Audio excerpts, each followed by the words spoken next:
Hi, I'm Justin Hayes, and I'm the pastor of First Church of the Nazarene in Frankfort, Kentucky. I want to thank you for joining me today for a very short teaching. I hope you find it informational, insightful, and maybe even transformational. Let me ask you a question. How many churches are there? Now, that can be a difficult question to answer because of the wide range of Christian denominations, the large number of congregations. For instance, the Church of the Nazarene, the denomination that I serve in, has 29,000 congregations around the world. The United Methodist Church has more than that just in the United States. They have 34,000 congregations in the United States. And that pales in comparison to the Roman Catholicism, Anglicanism, or Eastern Orthodoxy.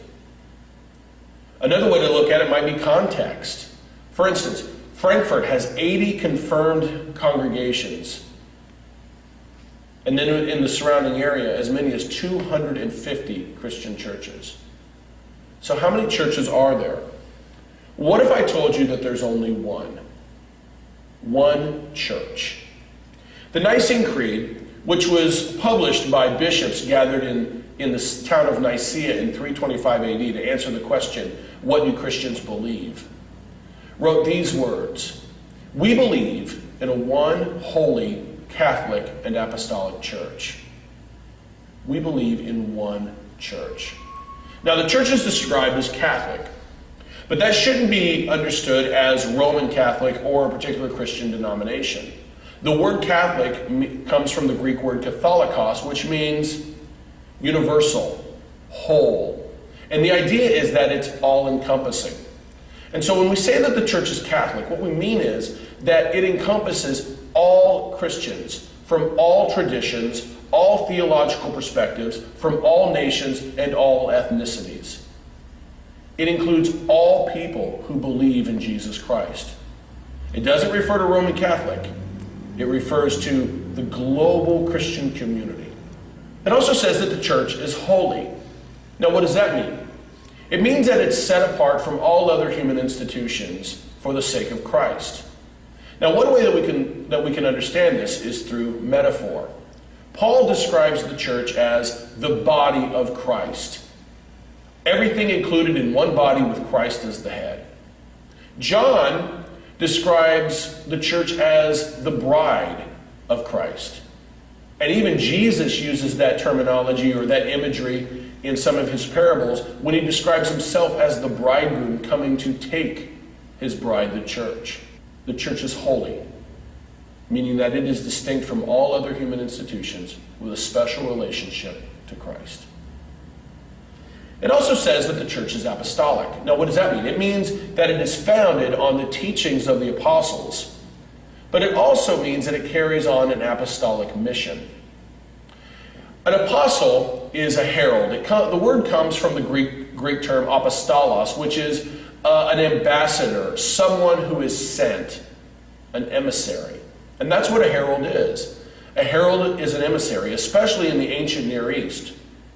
Heralds were sent by kings to speak with the authority of the king, to share the message of the king to perhaps other kings or to their own people. Heralds were not allowed to add to or take away from the message. The message was the king's. They were just the sent messenger. And the church has an apostolic mission, meaning that one of the reasons the church exists is to proclaim the gospel to the entire world. We don't add to that message. We don't take away from that message. We proclaim Christ crucified and resurrected to every nation on the planet. We believe in one holy, Catholic, and apostolic church. And this is the vision of Jesus. The vision of Jesus was that the global Christian community would be united. On the night he was betrayed, Jesus was praying in Gethsemane. And Matthew, Mark, and Luke tell a story about the anguish Jesus was feeling at his coming arrest, trial, and crucifixion. John, on the other hand, tells a much more extended prayer. And you might be surprised at the emphasis of this prayer, which is culminated in John 17, verses 20 and 21, where it says, I ask not only on behalf of these, but also on behalf of those who will believe in me through their word, that they may all be one. As you, Father, are in me and I am in you, may they also be in us, so that the world may believe that you have sent me.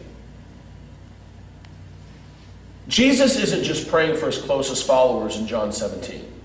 He's also praying for the people who will believe as a result of the message of his closest followers. In other words, he's praying for every person who would ever believe. He's praying for me, perhaps you, and everyone else in the world that believes that Jesus is the Son of God. And what's the main point of the prayer? That we may be one, that we may be united, so that the world would know that the Lord has sent Jesus. Now you may be saying to yourself, Justin, but the church is so divided. There's so many factions. There's so many sects. It's so divided. How can you say that the church is one? Well, you know what? You're right. The church is divided, and we have a history of division. In 1054, the Great Schism divided the Eastern and Western churches. In the 1500s, during the Reformation, the church, the Western church splinters even more into Catholic and Protestant. And then following the Reformation, Protestantism has a history of splintering more and more into individual movements. My own tradition, for instance, the Church of the Nazarene, was derived from Methodism that turned into the Holiness Movement, that turned into the Church of the Nazarene. One division after another after another. And now, even in the last 30 to 40 years, we've seen a new development called the non-denominational church. Individual congregations that are withdrawn from the larger Christian communities. How can we say that the church is united? It's because we're united on things that matter. We're united in our beliefs.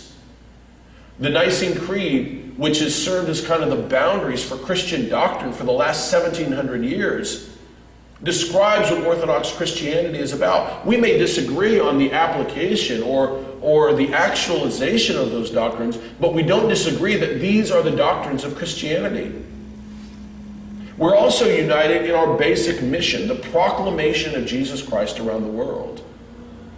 We may disagree about how to do that. We may even disagree about how to worship the triune God, but we are divided in the fact that we are to worship. We are united on things that matter.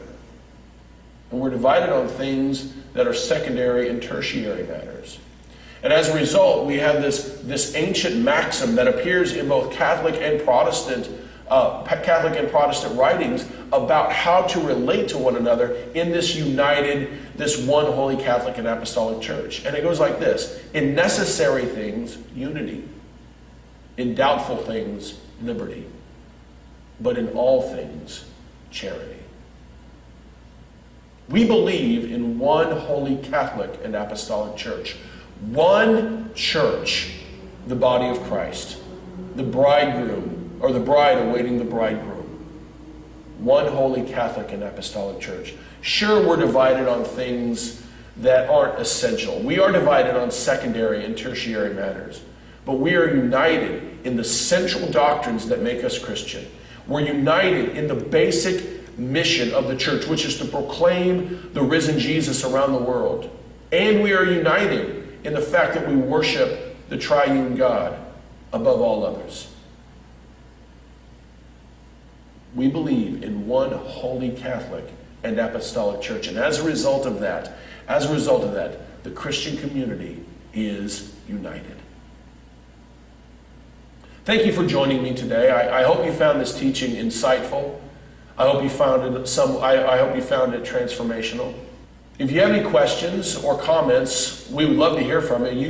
You can respond via Facebook or via Google+.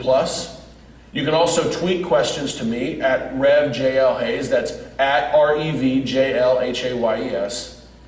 Again, thank you for this time, and we'll see you next week.